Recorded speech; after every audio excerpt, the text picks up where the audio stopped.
This next section will take you through the process of creating a curriculum vitae. Pay particular attention to the location of the tab key, as you will be using it in the next section.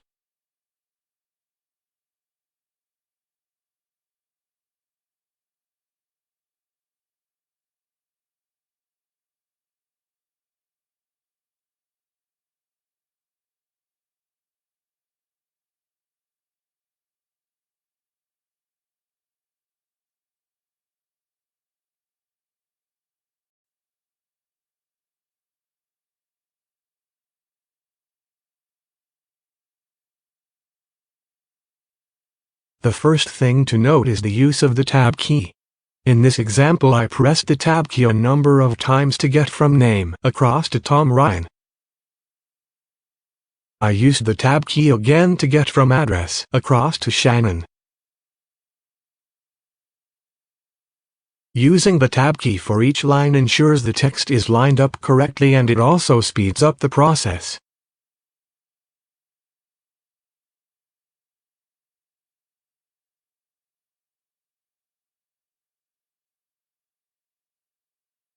In this example, the email address has automatically changed color as it is seen as a link, but typically you will not have any color text in a CV other than the default black. To create two columns across the page, simply press the tab key again after the first column.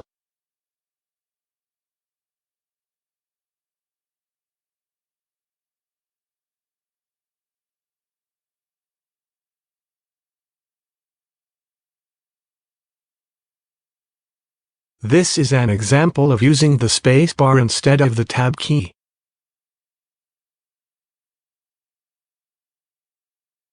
The text may not align correctly and it takes a lot longer.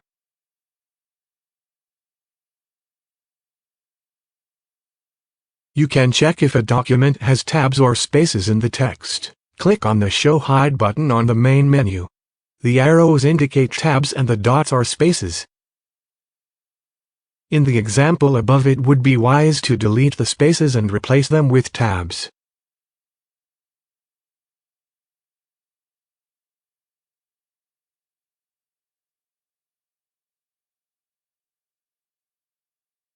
Click the Show Hide button again to hide the hidden characters.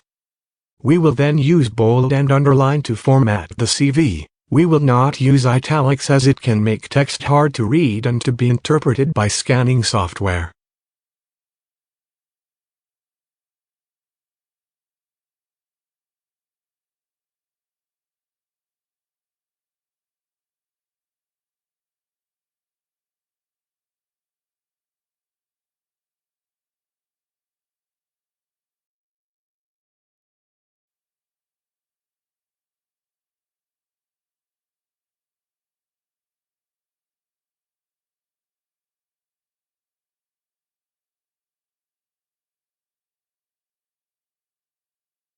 Either employment or education can be entered next after the personal details, depending on which one is most recent or relevant to the job being applied for.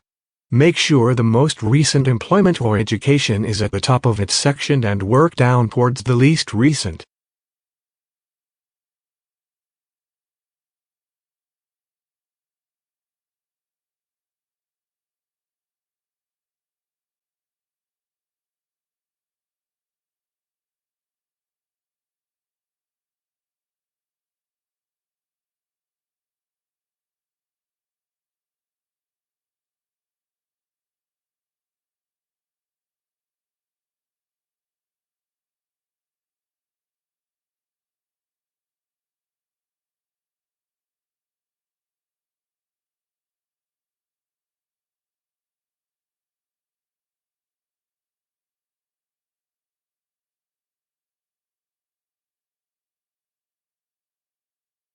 The top line of each employment should show the dates and the job title.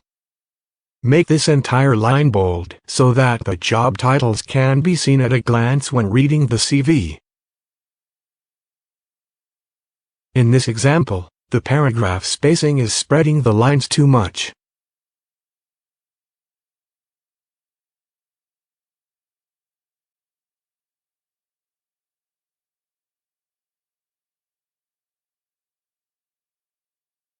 Again, the most recent course is entered at the top of the section. For apprentices, the most recent education will be their apprenticeship, and their most recent employment will also be their apprenticeship.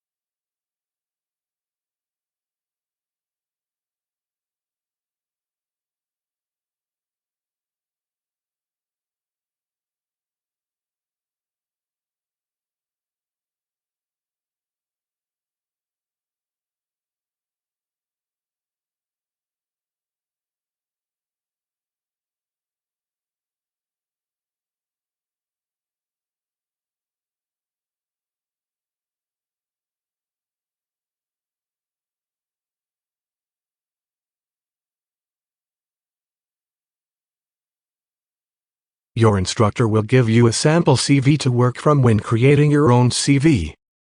A cover letter is an important part of a job application as it can help to get the attention of the person assessing your application. If your CV is being submitted by email, the cover letter can be replaced by entering text in the body of the email. The text should be similar to that contained in a cover letter. The text shown is a guide for the content that goes in the cover letter.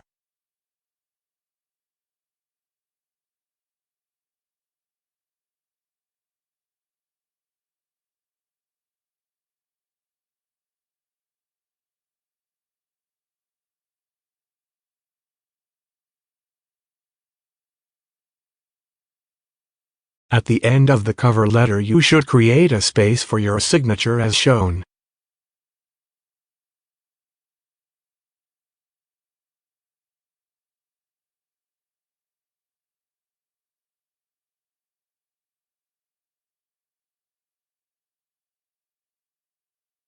The line above your name can be entered by holding down the Shift key and pressing the _ button.